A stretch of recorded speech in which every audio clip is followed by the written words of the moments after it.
hari peristiwa, datanglah beberapa orang Saduki yang tidak mengakui adanya kebangkitan. Mereka bertanya kepada Yesus, "Guru, Musa menuliskan untuk kita perintah ini. Jika seorang yang mempunyai saudara laki-laki mati meninggalkan istrinya, tetapi tidak meninggalkan anak, maka saudaranya harus kawin dengan wanita itu dan membangkitkan keturunan bagi saudaranya." Adalah 7 bersaudara. Yang pertama kawin dengan seorang wanita, lalu mati tanpa meninggalkan anak. Lalu wanita itu dikawini oleh yang kedua dan oleh yang ketiga, dan demikianlah berturut-turut oleh ke-7 saudara itu. Mereka semuanya mati tanpa meninggalkan anak. Akhirnya wanita itu pun mati. Bagaimana sekarang dengan wanita itu? Siapakah di antara orang-orang itu yang menjadi suami wanita itu pada hari kebangkitan? Sebab ketujuhnya telah beristrikan dia. Jawab Yesus kepada mereka, "Orang-orang dunia ini kawin dan dikawinkan, tetapi orang yang dianggap layak mendapat bagian di dalam dunia yang lain itu dan dalam kebangkitan dari antara orang mati tidak kawin dan tidak dikawinkan. Sebab mereka tidak dapat mati lagi. Mereka sama seperti malaikat-malaikat dan menjadi anak-anak Allah karena mereka telah dibangkitkan. Tentang bangkitnya orang-orang mati, Musa telah memberitahukannya dalam nas tentang semak duri, di mana Tuhan disebut Allah Abraham, Allah Ishak dan Allah Yakub. Ia bukanlah Allah orang mati, melainkan Allah orang hidup, sebab di hadapan Dia semua orang hidup."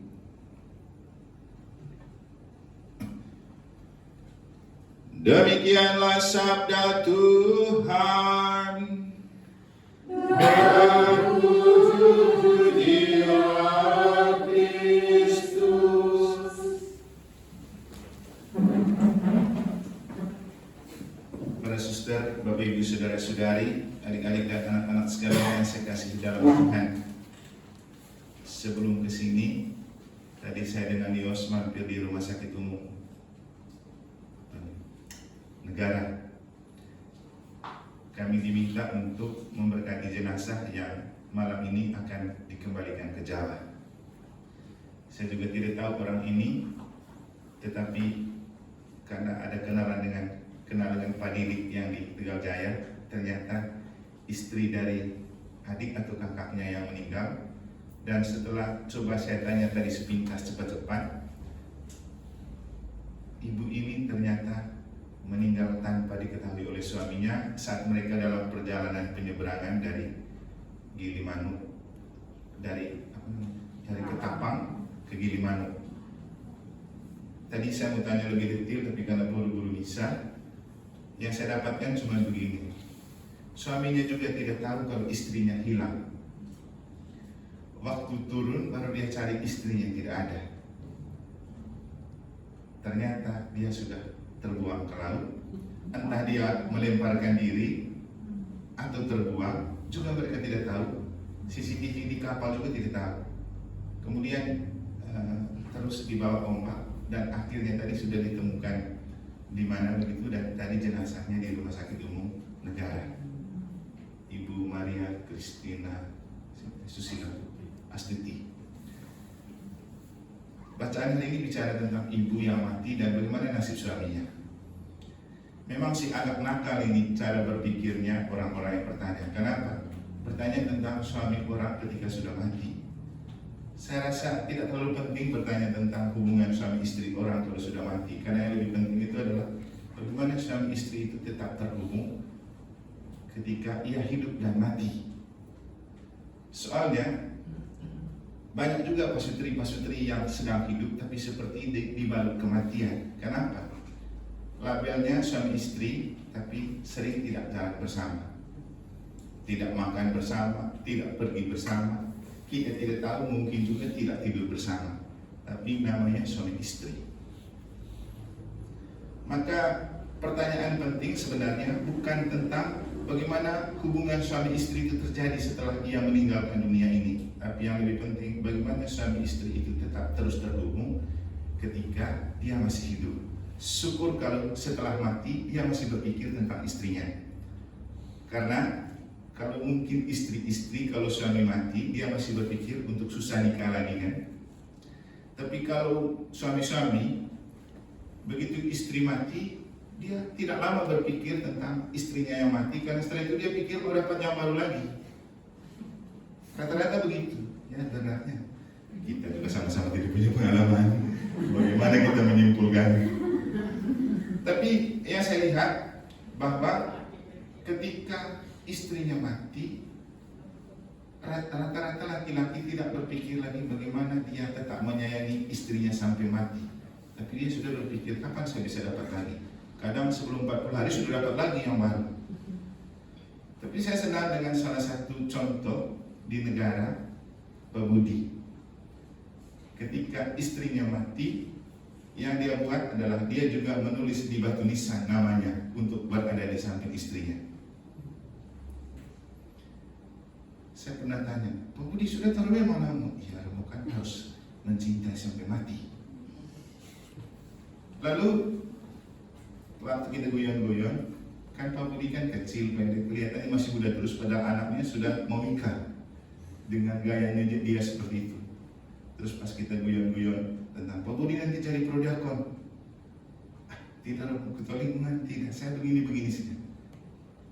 Saya boleh disuruh apa saja Romo, tetapi jangan suruh saya ambil istri lagi. Kaget saya. Boleh suruh apa saja, tapi jangan suruh ambil istri lagi, karena saya biar tetap mencintai istri saya walaupun sudah mati. Nah inilah cinta sejati dan inilah iman akan kebangkitan. Karena kebangkitan untuk kita bukan soal pemisahan hidup antara kita yang masih hidup dan mereka yang sudah mati. Karena dengan kebangkitan tidak ada lagi kematian, tidak ada maut, yang ada cuma kehidupan. Dan bedanya ketika orang mati dia hidup tanpa badan, kita yang masih hidup kita hidup dengan ada badan. Bedanya di situ. Tapi hidup itu sama, roh atau jiwa. Makanya tidak ada kematian untuk orang beriman kepada Kristus. Yang ada cuma pengubahan kehidupan dari dunia ke akhirat. Dan hidup di akhirat itu juga tidak ada kawin dan dikawinkan. Karena apa? Kalau ada kawin dan dikawinkan di surga, maka sesat surganya. Karena ada anak lagi mereka yang nikah di surga. Kan itu logikanya. Bayangkan kalau mereka tidak ada lagi di surga, penuh. Mana mau terima kita yang masih hidup dan kalau sudah mati mau naik ke surga. Jadi tidak ada lagi konsep seperti di dunia ketika kita sudah mati. Tentu pertanyaan orang-orang Saduki ini memang konyol, tapi masuk akal juga karena mereka tidak punya iman akan kebangkitan. Kita ini dengan percaya kepada Kristus, kita percaya kepada kebangkitan, bahwa hidup cumalah diubah. Apalagi kematian, menurut bukunya Pater Padepio, akhirnya saya menemukan kalau OSF ini penggemar Santo Padepio ya. Saya lihat di belakang ada pantungnya. Sampai bukunya dikasih ke saya untuk saya baca. Berarti kan kita umat di negara ini manfaatkan OSF untuk meminta doa bagi keluarga yang sudah meninggal. Pasti mereka doakan terus. Dan memang yang paling banyak buat intensi misa untuk orang yang sudah meninggal, menurut data-data saya, itu susteran. Kita umat padahal punya banyak keluarga yang meninggal, tapi tidak dipedulikan untuk didoakan. Nanti kalau saya bilang, ayo doakan untuk orang yang meninggal, pasti dia bilang, Romo mau cari stipendium. Dan ujung-ujungnya begitu. Padahal mereka tidak tahu bahwa ketika orang mati belum tentu masuk surga. Mereka masih diambil perincian dan itu butuh doa kita yang masih hidup.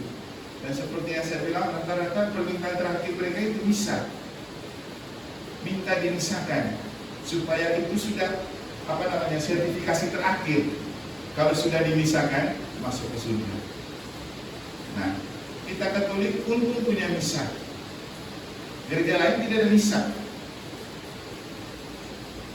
Dan untung ada orang yang menjadi imam sehingga bisa misa. Kalau tidak, biar mau misa tapi tidak ada imam, jadi bisa penuh ya. Dan itulah alasan kenapa kita perlu terus mendoakan panggilan dan kekuatan panggilan untuk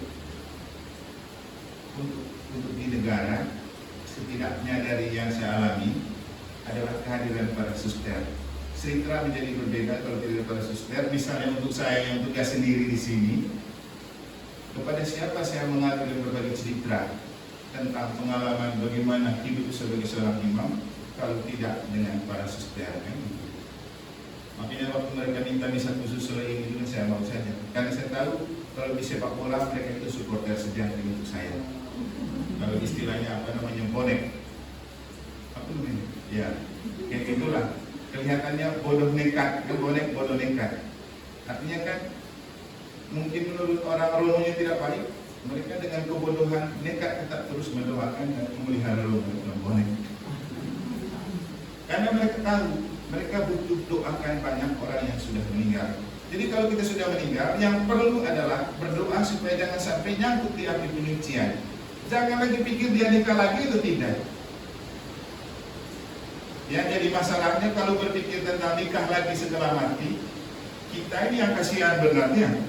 Kan di dunia aja kita tidak menikah, apalagi pikir nanti yang di sana mau menikah dengan siapa lagi.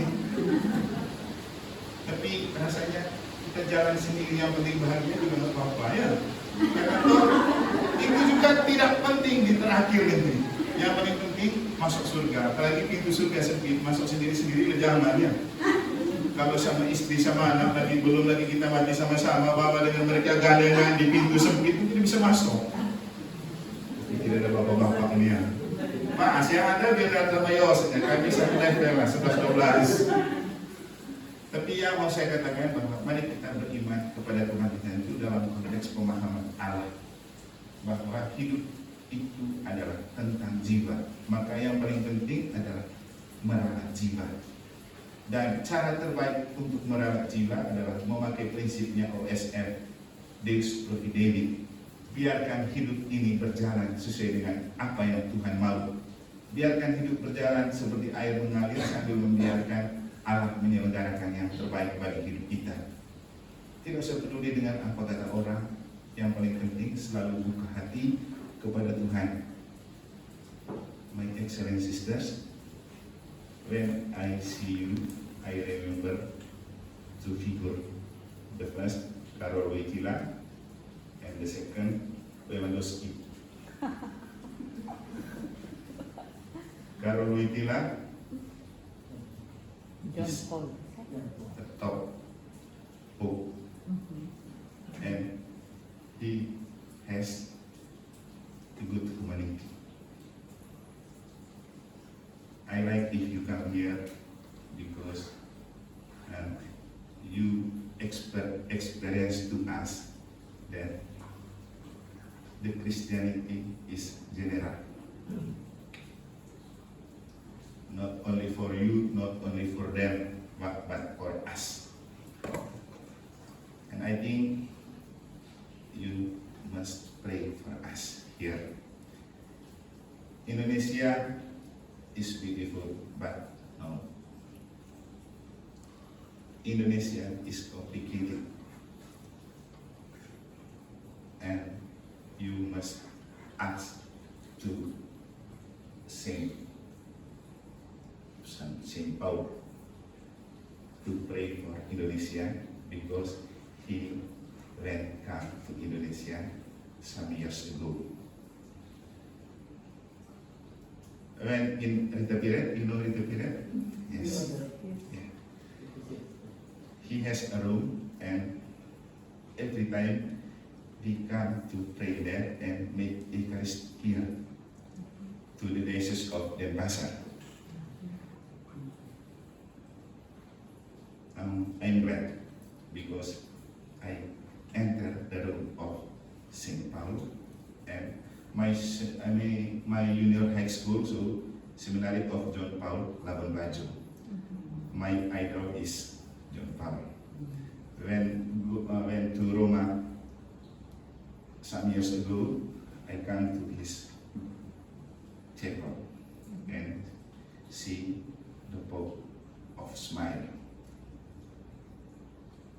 He was dead, but his smile is make us believe and a reason is come with Jesus. Welcome here and bring us in your prayer and bring us in the Pope of John Paul to bring us in Indonesia to congregation of OSF. So they exist wherever and ever in Indonesia. Thank you very much. God bless you all. Semoga Tuhan